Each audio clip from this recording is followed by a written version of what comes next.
নমস্কার, আপনারা দেখছেন ওঙ্কার বাংলার সঙ্গে রয়েছে আমি কোয়েলে। নজর রাখবো কিছু গুরুত্বপূর্ণ খবরের দিকে। সাত সকালেই এটিএম মেশিন ভেঙে ফেললো দুষ্কৃতীরা।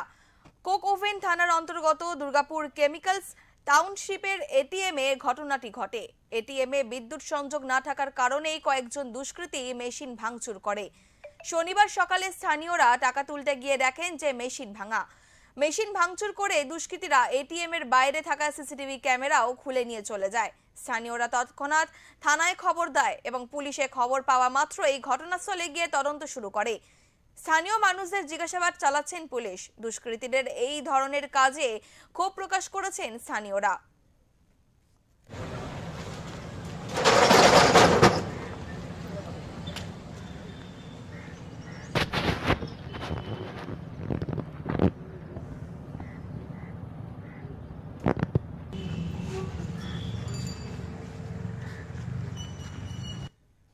লোকজন রয়েছে, চুরি হয়েছে এরকম শুনলাম।